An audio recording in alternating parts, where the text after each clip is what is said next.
Welcome to Facts TV News, where everything is true. Fatal police shooting in Old Harbor, resident protests. A man was fatally shot by police in Old Harbor, St. Catherine yesterday morning. The police report that a team was on patrol in the town center when the shooting occurred. The incident happened about 3 o'clock. The police report that the patrol team was in the vicinity of the post office in the town center when they came under gunfire. They say the fire was returned by the cops and a man was shot. An illegal gun was reportedly seized at the scene. The injured man later died. Following the shooting, upset residents yesterday morning staged a protest. Vehicular traffic had to be diverted. The police are maintaining a presence in the area. The Independent Commission of Investigations and the Police Inspectorate have been notified about the fatal shooting and are to undertake probes. Inadequate funding to access critical resources hurting schools, says Wright.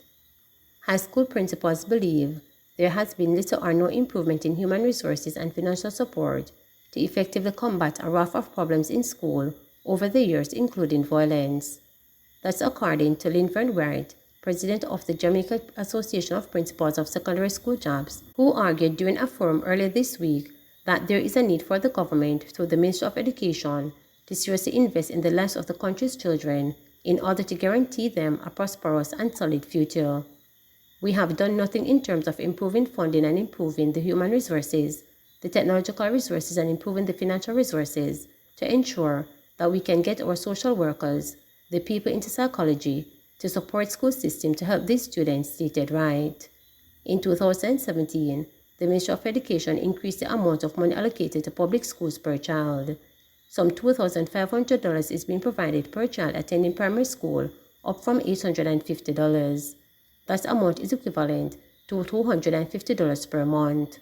School received $19,000 for each student at the secondary level, up from $1,100 when calculated for the 10 months of the contact time each year. The current allocation works out to be $1,900 per month. Wright believes that this sum is inadequate to tackle the range of issues have to deal with in schools. While he and the JAMS members are supportive of the government's investment in other sectors, he wants a greater concentration on investing in the education of the nation's youth. I am not saying we could not build roads or we should stop giving people work, but we have got to understand that if our children are our future, the priority has got to be about spending some time on them now in terms of human resources, in terms of our financial resources to assist with these things, Wright argued. Mechanic charged for stabbing of Clarendon teen. A Clarendon mechanic has been charged over the stabbing of a teen at his home. 29-year-old Mark McLean, otherwise called Hero of Union District, has been charged with wounding with intent. The charge stemmed from an incident in the community on Saturday, July 23rd. The police report that about 4:30 p.m., the teen was asleep at the house when he was awakened by a sudden injury. He allegedly saw McLean standing over him with a knife. He was allegedly further assaulted by McLean, who later fled the scene. He was subsequently arrested and charged after being pointed out during an identification parade. His court date is being arranged. Semi-automatic gun seized in St. Andrew. The police are reporting the seizure of a semi-automatic gun along with ammunition at Morgan Lane in St. Andrew. No one was arrested in connection with the recovery. The seizure was made about 10:35 on Friday morning. It is reported that a team from the Grand Spend Police conducted operations in the area where a premises was searched. According to the police, a 60.40 semi-automatic pistol with a magazine containing 40 cartridges was found. Investigations are ongoing. PM unveils Tony Hart Boulevard in Montego Bay. The work of late visionary businessman Tony Hart was recognized by the government through the renaming of the Southern Cross Boulevard, the Freeport area of Montego Bay, St. James. The unveiling was led by Prime Minister Andrew Holness. The renaming came exactly 2 years since Hart's passing on August 20, 2020. The roadway starts at the first runabout heading into Montego Bay and ends at the entrance of the Secrets Hotel. Holness, in delivering the key address, said Hart paved the way for the development of the Montego Bay Free Zone and other businesses. He argued that Jamaica could be more advanced had there been another 100 visionaries and business risk takers like Hart. Hart was one of Montego Bay's business moguls. He was primarily responsible for the development of Freeport Montego Bay, a project which created 550 acres of land and 4 berths for ships, which today is at the heart of the development of the resort city. A graduate of Monroe College, Hart is the recipient of an honorary doctorate from both the University of Technology Jamaica and Northern Caribbean University. He was conferred with the Order of Jamaica and the Commander of Distinction by the government for his contribution to business and development. Supermodel Stacey McKenzie giving back to communities through the war camp. Supermodel and TV personality Stacey McKenzie hosted the 3rd year of the War Camp Jamaica from August 8 to 19. The camp is dedicated to the self-development and empowerment of girls of inner-city communities, sought to engage students with learning and hands-on activity at the Halfway Tree Primary School. Throughout the free camp, each participant was allowed to be mentored by various moguls and accomplished businessmen and women in their respective fields. This included radio personality Nikki Z, dance choreographer Orville Hall, artist Nadine Sutherland, and many more. Mackenzie shared to reporters that she was excited and pleased with the proceedings and outcome of the camp. She created the camp to inspire the youth in Jamaica through giving back.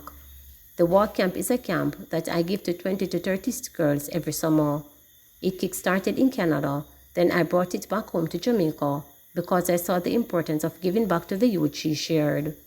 Upon returning to the communities in which she was born and raised for a portion of her life, it dawned on her that there was a need for a ray of hope in the lives of the children who now resides there.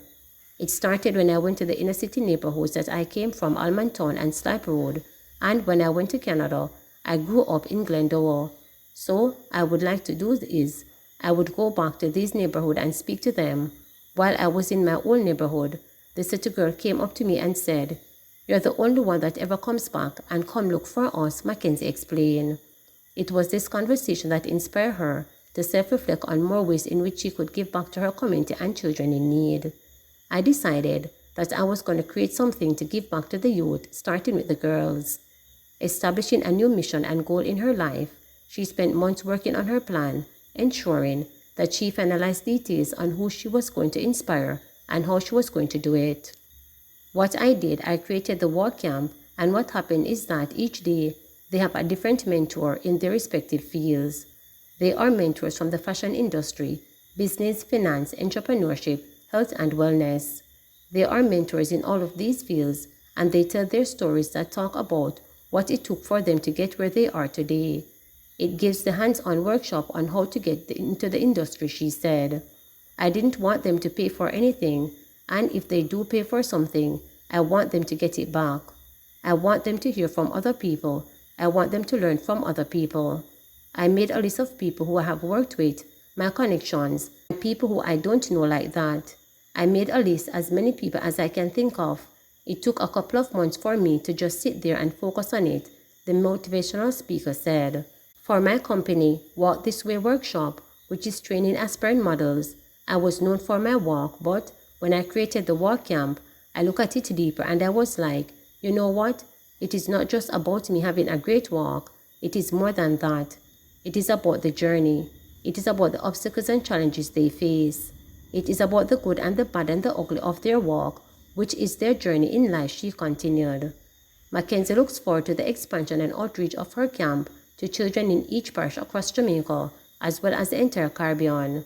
She is also aiming to engage young boys in inner-city communities to inspire them to know that the sky is the limit and they are more than capable of achieving greatness. Men afraid. Opposition spokesman on National Security Senator Peter Bunting says regardless of criticism, he will continue to verbally attack the government for its failures. Well, you know, if I could borrow some words from the former leader and Prime Minister Portia Simpson Miller, men afraid, and no man, no girl, no way, whether you own media company, whether you're private sector gingang, whether you are G2K, I will continue speaking truth to power on behalf of the people of Jamaica. Bunting declared in an address at the People's National Party Manchester Northeastern Constituency Conference on Thursday. The Constituency Conference was held to endorse Esney Miller Simpson, who is vying to challenge Manchester North East Member of Parliament, the JLP's Audley Shaw. Bunting referenced to the young professional affiliate of the Jamaica Labour Party JLP, Generation 2000 G2K, was obviously in response to the organization's request call for him to resign as a shallow minister and from the Senate. G2K and the JLP's youth arm Young Jamaica had questioned the issuance of gun license while Bunting was Minister of National Security to a prominent St. Elizabeth businessman who has been charged in relation to the illegal importation of firearms. Bunting, who while addressing a constituency conference in St. Elizabeth on Sunday, had urged the government to apologize for allegedly misleading the country before seeking political consensus on crime, said he remains undeterred. He had criticized Prime Minister Anjohone's appeal last week for the opposition's support in tackling crime. "We call out the hypocrites and the media run with the lick on Monday. Them run with it on Tuesday. Them run with it on Wednesday. So today, Thursday, now his allies in media and everywhere else start fire back," Bunting said. He said the PNP stands firm in representing the interests of those in need. "Those who own the big businesses, the hotels and media houses, don't need us to advocate for them. It is those who work on 6-month contract for 20 years straight that don't have any of the protections of the labor legislation that Michael Manley put in that need the People's National Party to speak on their behalf," he said. He added that the country's brain drain, migration of people with special skills and expertise, is centered around people looking out for their families. The teachers are abandoning schools in droves, not because they wouldn't want to stay, but the condition they are being asked to serve under. "You cannot sacrifice your own families for that," he said. He pointed to graduates of the University of the West Indies, Northern Caribbean University and University of Technology, Jamaica as examples of young people leaving Jamaica in search of opportunities overseas. "You saw the release that we are number 2 in the world in terms of brain drain, so it is not just the teachers, it's the nurses, the police officers, the graduates of UWI, NCU, and UTech. Some of the most entrepreneurial persons will be the ones who are also leaving. Don't blame them, they are not cowards," he said. "They are looking out for their families to whom they have the first responsibility," he added. Please remember to subscribe, like, share, and click the notification bell